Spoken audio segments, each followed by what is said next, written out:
मैं एडवोकेट मनोज गोरेका के पास चलता हूं। एडवोकेट मनोज जी, मैं आपसे जानना चाहूंगा कि इस मकर जाल को देखकर, क्योंकि आप बड़े बड़े सरकारी पदों पर रहे हैं, आप महाराष्ट्र के डिप्टी एडवोकेट जनरल रहे हैं, आप तो समझते होंगे ये पूरा इस तरह के स्ट्रक्चर्स क्यों तैयार किए जाते हैं कंपनी फॉर्म करने के लिए, क्यों फर्जी पते दिए जाते हैं, क्यों फर्जी शेयर होल्डर्स बताए जाते हैं। आपको क्या लगता है इस पूरे पैटर्न को देखने के बाद? जी, मैं महाराष्ट्र का नहीं, उत्तराखंड का डिप्टी एडवोकेट जनरल हूं और अभी 4 राज्यों का गवर्नमेंट लॉयर हूं सुप्रीम कोर्ट में। मैं इस मामले में आपको एक बात बताना चाहता हूं कि जब ये सुशांत राजपूत का मामला आया था तो ये केस सुसाइड केस है या फिर अटेम्प्ट टू सुसाइड केस है,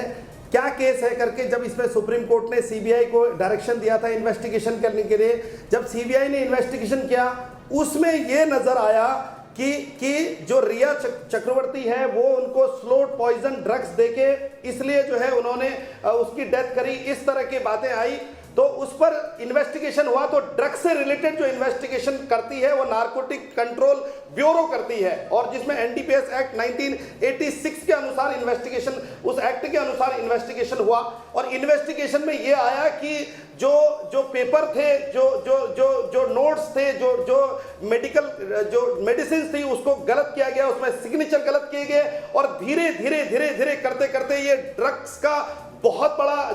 जो है खुलासा हुआ। मैं आपको एक एग्जांपल देना चाहता हूं। मैंने छत्तीसगढ़ में एक ट्रक गांजा जो है पुलिस, एक ट्रक गांजा पकड़ा गया था, उसमें उस केस में मैं यहां से रायपुर जाके मैंने उस केस में आर्गू किया था। तो जहां तक ये जो ड्रग्स की केस है, मैं आपको एक बात बताना चाहता हूं, जितने भी इसमें फिल्म स्टार्स के नाम आ रहे हैं, अभी बहुत सारे नाम और आने हैं और इसमें जिस तरह की ड्रग, एक तो ड्रग मैन्युफैक्चरिंग है, दूसरा ड्रग्स का सप्लाई करना है, तीसरा ड्रग्स को एक जगह से दूसरे जगह ट्रांसपोर्टेशन है, इसमें अलग अलग सेक्शंस में ऑफेंसेस होते हैं। तो ये जो क्वान कंपनी है, अभी तो इनके 2 डायरेक्टर हैं, क्या पता क्वान कंपनी, हम जब तक इन्वेस्टिगेशन में चीजें नहीं आती हैं तब तक हम किसी के बारे में कुछ कह नहीं सकते। मे भी ये भी हो सकता है कि जो ये क्वान कंपनी है ये टैलेंट के नाम पर एक्चुअली होता, आज की देश में क्या होता है, आदमी,